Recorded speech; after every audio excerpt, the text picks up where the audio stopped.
ये व्यवहार है। आप उसके लिए रो, वो आपके लिए भी रोएगा। कृष्ण कथा में देखते हैं कि भगवान कृष्ण गोपियों के लिए रोते थे, गोपियां कृष्ण के लिए रोती थी। ऐसा नहीं कि तुम उसके लिए रोए और वो नहीं रोए, संभव ही नहीं है। वनवास को भगवान राम चले गए, अयोध्या वासी फूट फूट के लिए उनके लिए रोते थे, तो क्या राम अयोध्या वासियों के लिए नहीं रोता था क्या? जब जब राम अवध सुध करहि, जब जब राम अवध सुध करहि, तब तब बारे बिलोचन भरहि, तब तब बारे बिलोचन। ऐसा नहीं है कि तुम उसके लिए रोए और वो न रोए, ये व्यवहार है। ये यथा माम प्रबद्धन्ते तथा भजाम्यहम्। तुम उसको याद करोगे तो वो तुम्हें याद करेगा, तुम उसके लिए रोओगे तो वो तुम्हारे लिए रोएगा, तुम उसका भजन करोगे तो वो भी तुम्हारा भजन करेगा, तुम उसके लिए टाइम दोगे तो वो भी तुम्हारे लिए टाइम देगा।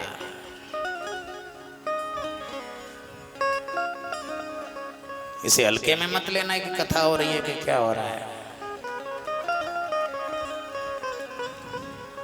कथा में, अपने नगर में कथा हो रही है, अपने मोहल्ले में कथा हो रही है, अपने क्षेत्र में कथा हो रही है, और कोई कथा का प्रेमी है, वो कथा सुनने जा रहा है और तुमसे वो कहे कि कथा चल रही है, कथा में चलो, टाइम नहीं है।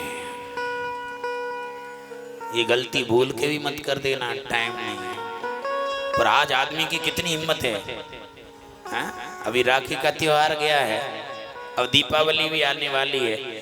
भाई बहन के लिए फोन करके कहे कि राखी पे आना है या दीपावली पे आना है, और फोन पे ही बहन कह दे कि मेरे पास टाइम नहीं है, कैसा लगेगा भाई को? या भाई बहन को बुलाए और बहन फोन पे ही कह दे कि मेरे पास टाइम नहीं है, तो भाई को कैसा लगेगा? और भाई बहन के लिए कह दे कि मेरे पास टाइम नहीं है, तो बहन को कैसा लगेगा? बाप बेटे को बुला रहा है और बेटा फोन पे कह दे मेरे पास टाइम नहीं है, बाप को कैसा लगेगा? ये व्यवहार की बात है। व्यवहार में किसी से ये कह देते हो कि मेरे पास टाइम नहीं है, तो सामने वाले को कैसा लगता है। लेकिन आज हम कितने बड़े आदमी के लिए कह रहे हैं जिसकी कथा है, और उसके लिए कहे कि मेरे पास टाइम नहीं है, कैसा लगेगा उसको भाई? संसार के लोगों के बिना काम चल सकता है, उसके बिना काम चल सकता है क्या? लास्ट में तो यही स्थिति आती है जब चार पैर पड़े, मलमूत्र कर रहे हैं, बच्चे भी पास में नहीं आ रहे हैं, तब क्या कहता है? भगवान मुझे ले जा अब तो भगवान भी कह देगा मेरे पास टाइम नहीं है। बोलो। और आज स्थिति यही है, आप देखिए, आदमी चलता चलता चला गया, शाम को मिल के आए और सुबह सूचना मिली वो तो चले गए, और एक आदमी साल साल बिस्तर पे पड़ा है, मलमूत्र कर रहा है, कपड़े बिगाड़ रहा है, बिस्तर बिगाड़ रहा है, कोई कदर नहीं कर रहा है, पड़ा हुआ है, लेकिन वो बार बार कह रहा है भगवान अब तो तू मुझे ले जा, मेरे पास टाइम नहीं है। ये उन लोगों की कंडीशन है जो भगवान की कथा में नहीं जाते, भगवान के सत्संग में नहीं जाते, मंदिर देवालय में नहीं जाते। उन लोगों की ये कंडीशन होती है, क्योंकि तुम्हारे पास उनके लिए टाइम नहीं था, तो वो भी कह रहा है मेरे पास टाइम नहीं है, पड़ा रहे बिस्तर में। कथा सुनने से हमारा अंतिम सुधरता है। इसलिए अगर आपके पास टाइम नहीं है और आप ज्यादा बिजी हो, इतना कह सकते हो, एकांत में जब भगवान के पास बैठे हैं उनसे क्षमा याचना कर दो, भगवान हमारे नगर में कथा चल रही है, हमारे क्षेत्र में कथा चल रही है, हमारे मोहल्ले में कथा चल रही है, भगवान मैं इतना बिजी हूँ, मैं आ नहीं सकता, तू मुझे माफ कर दे। ये तो कह सकते हो, इतना कैसे? भगवान माफ कर दे, तेरी कथा हो रही है, मैं उसमें आ नहीं सक पा रहा हूँ, ये तो चल सकता है। लेकिन ये कह दे कि मेरे पास टाइम नहीं है, इतने बड़े आदमी से, तो फिर वो भी कह देगा कि मेरे पास टाइम नहीं है। संसार के लोगों से आपका व्यवहार है, वहां के उनके बिना काम चल सकता है, लेकिन उसके बिना काम चल सकता है। जब तुम्हारे पास उसके लिए टाइम नहीं है, तो फिर वो भी कह देगा कि मेरे पास भी तुम्हारे लिए टाइम नहीं है। और जरूरत हर स्थिति में उसी की पड़ेगी सबको। मरने के समय नहीं, घर चलाने के लिए, व्यापार चलाने के लिए, परिवार चलाने के लिए काम उसी से पड़ेगा ना। और वो भी कह देगा मेरे पास टाइम नहीं है। हर तरह से वो आदमी दुखी रहेगा जो काम धंधे में माया में लिप्त है, लेकिन भगवान के लिए जिसके पास टाइम नहीं है, तो हर स्थिति में भगवान भी कह देगा कि मेरे पास टाइम नहीं है। और जो माया में इतना लिप्त हो गया है कि आज दुकान छोड़ के कथा में जाएं या बिजनेस छोड़ के कथा में जाएं तो सब चौपट हो जाएगा। और मैं कह रहा हूं तुम्हारी दुकान, तुम्हारी बिजनेस, तुम्हारा व्यापार वही चला रहा है। आप उसकी कथा संभालो, वो तुम्हारा व्यापार संभालेगा, तुम्हारा परिवार संभालेगा और ऐसा संभालेगा। चमत्कार देखिए, अगर उस पर भरोसा हो जाए, कथा सुनने के बाद आप 1 घंटे दुकान पर जाके बैठ जाओ, पूरे दिन की इनकम 1 घंटे में करवा सकता है, अगर उसकी कृपा हो जाए। और उसकी कृपा नहीं हुई तो सुबह से शाम तक तुम दुकान कथा छोड़ के दुकान पे बैठे रहो, एक ग्राहक भी नहीं आ सकता भाई साहब। ग्राहक भी भेजना उसी का हाथ में। और बहुत से लोग बैठे हैं सुबह से शाम तक हाथ पे हाथ रख के बैठे हैं, महाराज बता नहीं धंधा ऐसा चौपट हो रहा है, समझ में नहीं आ रहा है, कोई युक्ति बताओ। कितने केस आते हैं हमारे पास। तो इसलिए धंधे को भी वही चला रहा है, व्यापार को भी वही चला रहा है, परिवार को भी वही चला रहा है, तुम्हारी नाड़ियां भी वही चला रहा है, तुम्हारी सांसों को भी वही चला रहा है, तुम्हारी जीवन की गाड़ी को भी वही चला रहा है। भरोसा हो जाए। लेकिन तुमने कह दिया कि मेरे पास टाइम नहीं है। ये कभी बोल से ही मत कह देना। कहीं भी कोई कथा वगैरह और कोई कह दे कि भाई कथा में चलो, वहां कथा हो रही है, और तुम कह दें कि मेरे पास टाइम नहीं है, कैसा लगेगा भाई? एक व्यवहार के व्यक्ति से कह दे मेरे पास टाइम नहीं, कितना बुरा लगता है। और इतने बड़े आदमी से हम कहते हैं, कितना बुरा लगेगा। क्षमा याचना मांग सकते हो कि भगवान आपकी कथा हमारे यहाँ हो रही है, इतने व्यस्त हैं, हम तेरी कथा में आ नहीं पा रहे हैं, भगवान तू हमें क्षमा कर दे, ये कह सकते हो। ये कभी गलती से मत कह देना कि मेरे पास टाइम नहीं है, वो भी कह देगा कि मेरे पास टाइम नहीं है। ये यथा माम प्रपद्यन्ते तांस्तै भजाम्यहम्। आपके यहाँ कोई शादी वगैरह के कार्ड आते हैं? बहुत सी लोग तो जो है ज्यादातर बाई पोस्ट भेजते हैं, लेकिन जो खास आदमी होते हैं उनके लिए स्वयं चल करके घर पे जाके दे के आते हैं। बाकी सबके यहाँ बाई पोस्ट भेजते हैं, लेकिन स्वयं चल के जाते हैं और अपने हाथों से जाके कि आपका आना बहुत जरूरी है, इसलिए मैं कार्ड लेके स्वयं आया और आपकी उपस्थिति अनिवार्य है। ऐसे प्रेमी जो है आपको बुला रहे हैं, वहां जाते हैं कि नहीं जाते? जाते हैं, प्रेम से बुला रहा है, कितना भाव लेके स्वयं चल के आया है, आप उसके यहाँ जाते हैं। और भले ही उसके यहाँ जाके पानी भी मत पियो, क्योंकि आजकल कोरोना के टाइम से बहुत लोग परहेज करने लग गए हैं, इसलिए बाहर का खाना पीना बंद हो गया है। भले ही वहां उसका पानी भी नहीं पिए, लेकिन उसके यहाँ जाते हैं और जा करके उस आदमी से मिलते हैं जिसके यहाँ कार्यक्रम है। बस उसकी नजर में हम आ जाएं कि तेरे यहाँ आए थे, क्योंकि कल हमारे यहाँ कार्यक्रम होगा तो ये हमारे यहाँ भी आ जाएगा। ये यथामाम प्रपद्यन्ते, ये व्यवहार है। इसलिए उसकी नजर में हम आ जाएं कि हम आए थे। ऐसे ही सत्संग में, कथा में, मंदिर में, देवालय में जाने का मतलब क्या है? हम उसकी नजर में आ जाएं कि हम आए थे, तेरी कथा में आते हैं, तेरे मंदिर देवालय में आते हैं, उसकी नजर में आ जाएं कि हम आए थे, कल हम बुलाएंगे तो वो भी आ जाएगा। लेकिन हम उसके यहाँ कभी नहीं जाएंगे। तो व्यवहार की बात है कि हम उसके, आप किसी मुसीबत में फंस गए और सबसे पहले आपने फोन किया उस पे जिस पे ज्यादा भरोसा है, विश्वास है, और उस पे फोन, अपने भाई पे भी नहीं किया, भाई पे भी इतना भरोसा नहीं है, उस मित्र पे भरोसा, फोन करके बुलाया कि मैं ऐसे ऐसी मुसीबत में फंसा हूं, और वो मुसीबत में नहीं आया। और कभी उस मित्र के ऊपर मुसीबत आ जाए और उसके लिए भी खास आप ही हो। आपके लिए खास वो है तो आपके लिए तुम खास, तो वो भी आपको ही फोन करेगा।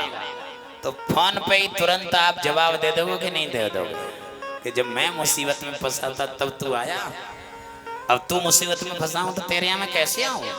बस यही व्यवहार है। ऐसे ही संसार में हम किसी मुसीबत में फंस जाते हैं, उसके बाद जब एक एक करके सबको देखते हैं कोई नहीं आता है, तब उसे याद करते हैं कि नहीं करते हैं। लेकिन वो आ जाएगा क्या, क्योंकि जब तुम ही उसके कार्यक्रम में नहीं जाओ, उसके कार्यक्रम में सम्मिलित न हो, तो वो भी देख लेगा कि फिर अब उसके यहाँ जाने का, तू ही नहीं आया तो हम तेरे यहाँ कैसे आए। ये व्यवहार की बात है। और सबको जरूरत उसी की पड़ेगी कि नहीं पड़ेगी, सबको उसी से जरूरत है।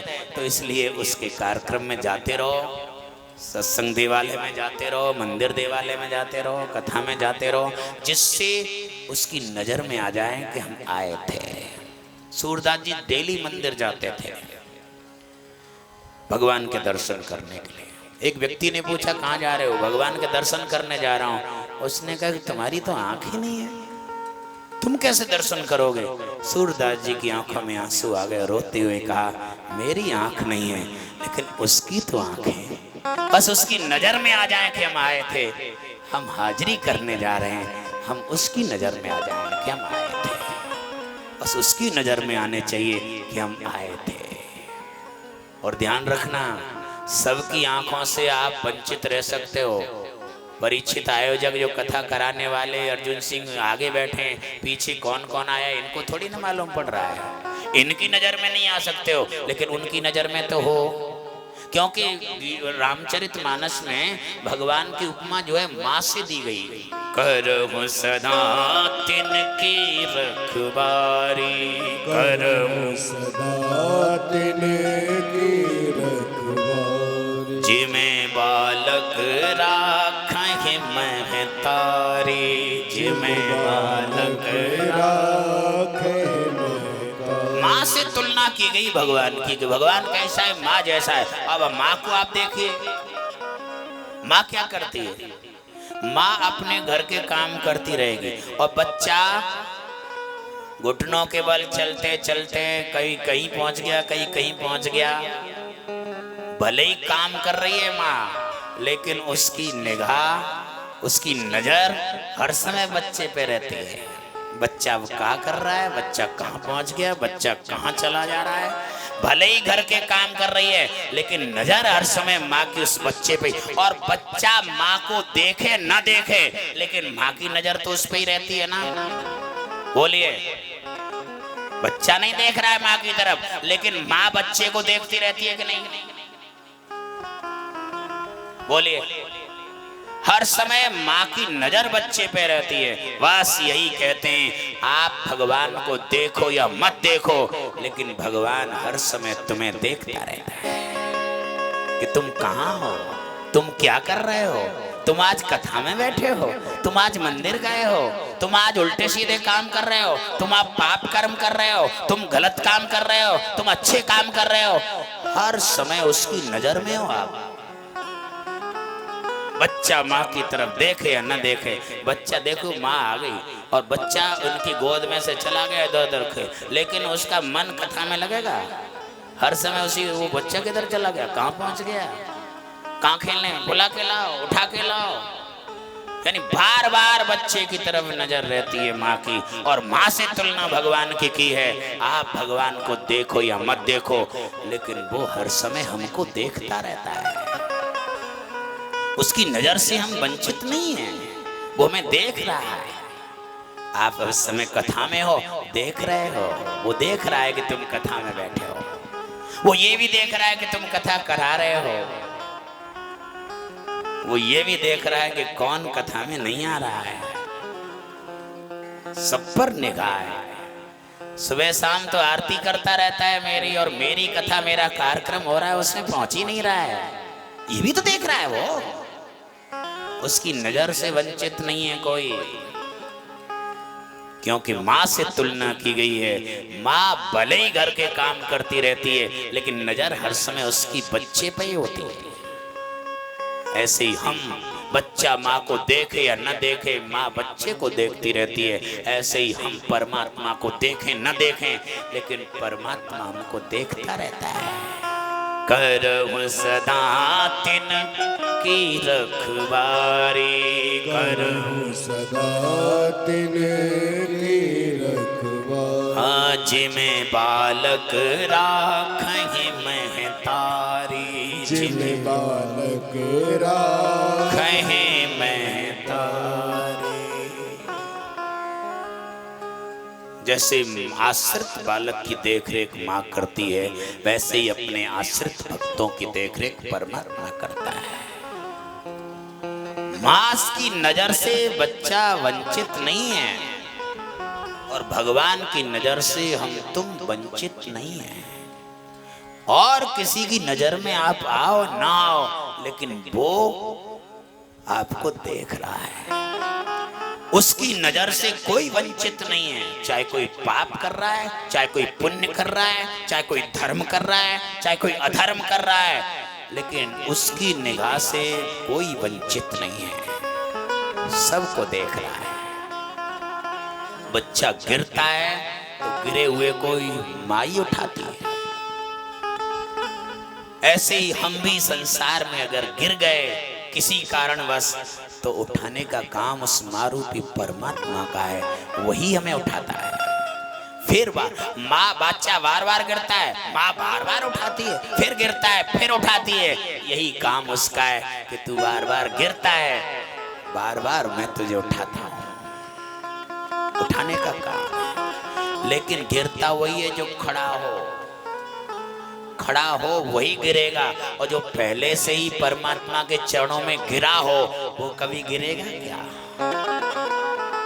पहले से ही परमात्मा के चरणों में पड़ा है, फिर वो कभी गिर नहीं सकता। गिरता वही है जो खड़ा है। बार बार कहता हूं, तैरता वही है जो मुर्दा हो। जब भी पानी में डूबेगा तो जिंदा ही आदमी डूबता है भाई साहब। पानी में जब भी डूबता है तो जिंदा ही डूबता है। मुर्दे को कभी डूबता हुआ देखा है? मुर्दा कभी डूबता नहीं है। पानी में डूबता कौन है? जिंदा ही आदमी डूबता है। क्यों डूबता जिंदा आदमी आपको मालूम है? क्योंकि वो अपने हाथ पैर ज्यादा फेंकता है। समझ में आ जाए तो समझ लो भाई सब इस बात को,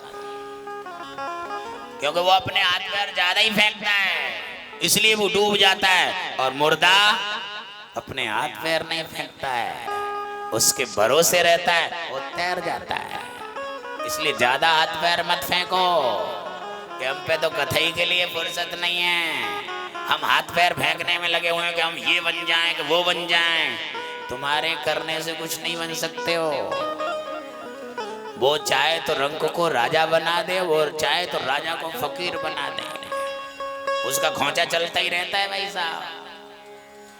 कब किसको नीचे करना है, कब किसी को ऊपर करना है। कभी आपने देखा हो कढ़ाई में हलवा जब बनता है ना, तो हलवा जो है नीचे वाला तो शांत बैठा है और ऊपर वाला ज्यादा ही फुदक फुदक कर रहा है, देखता है। और हलवा जब ज्यादा ही ऊपर वाला फुदक फुदक करता है तो वो खोंचा क्या कहता है? ज्यादा फुदक फुदक मत कर, एक ही खोंचे में तुझे नीचे कर दूंगा। और खोंचा चलता है तो ऊपर वाले हलवे को नीचे और नीचे वाले को ऊपर कर देता है। इसलिए ज्यादा अहंकार में फुदक फुदक मत करो, ज्यादा अपने हाथ पैर मत फेंको, ज्यादा अहंकार में मत आओ। एक खोंचे के नहीं हो भाई साहब। कभी कभी गादड़ा सो, कभी कभी गादड़ा सो सिंह हार जावे। समय को भरोसो नाही, कब पलटी मार जावे। समय को भरोसो नाही, कब पलटी मार जावे। समय को भरोसो नाही, वो कब पलटी मार जावे। समय को भरोसो नाही, कब पलटी मार जावे। समय को भरोसो नाही, वो कब पलटी मार जावे। समय को भरोसो नाही, कब पलटी मार जावे।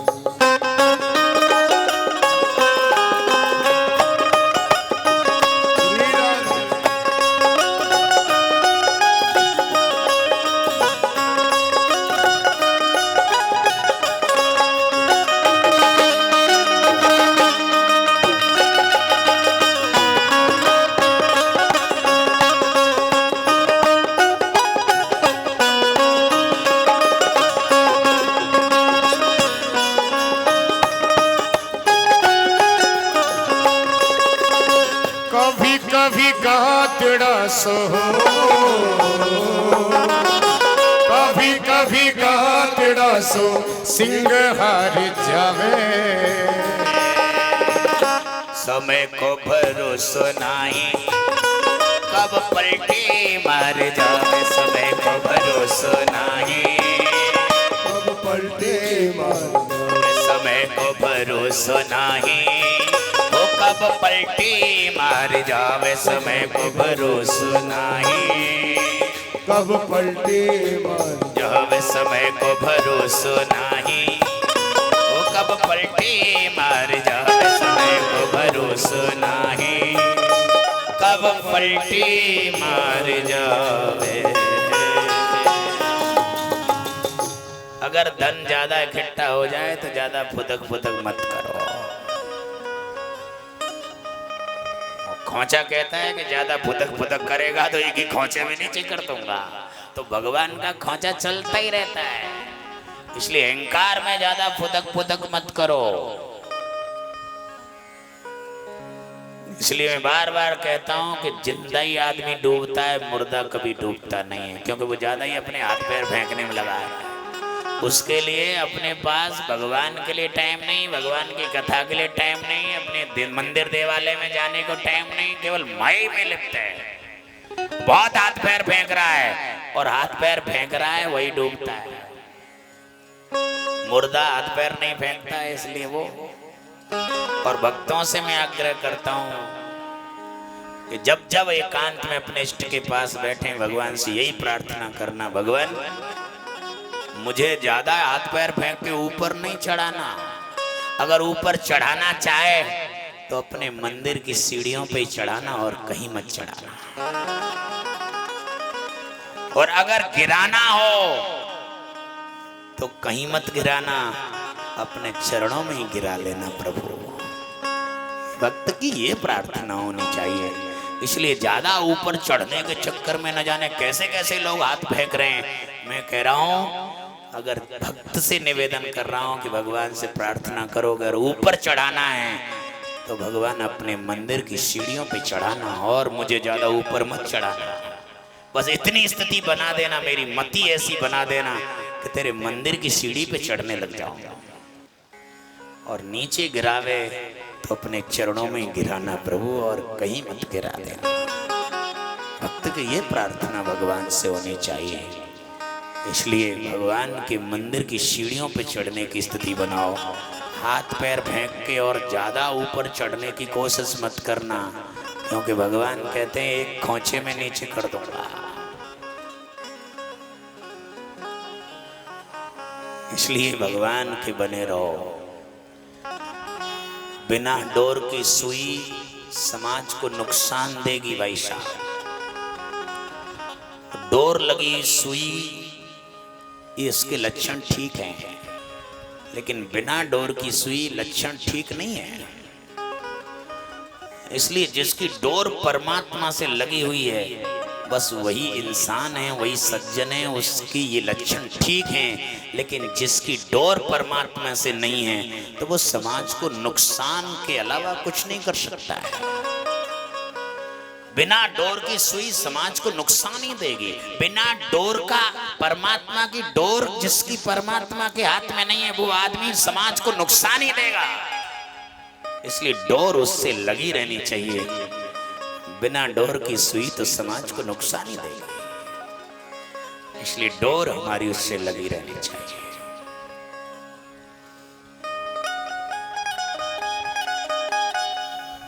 विचार करें। इसलिए ज्यादा फुदक फुदक मत करो। अगर परमात्मा का दिया हुआ है, परमात्मा का एहसान मानो और परमात्मा के कार्य में उसको लगाओ। मैंने फर्स्ट में भी कहा है, जिसका समय अच्छी जगह बीतता है और जिसका धन अच्छी जगह लगता है वो आदमी अच्छी जगह ही जाता है। जिसका समय भी अच्छी जगह बीते, अच्छी जगह लगे, और जिसका धन भी अच्छे कार्य में लगे वो आदमी भी अच्छी जगह ही जाएगा।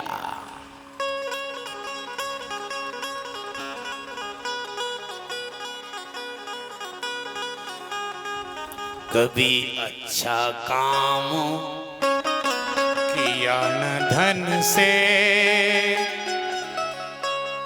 परिणाम न जाने क्या होगा। किया न धन से, परिणाम न जाने क्या होगा। कभी अच्छा काम किया न धन से, परिणाम न जाने क्या होगा। कभी अच्छा काम किया न धन से, परिणाम न जाने क्या होगा। कभी अच्छा काम किया न धन से, कभी अच्छा काम किया न धन से, परिणाम न जाने क्या होगा। परिणाम न जाने क्या होगा।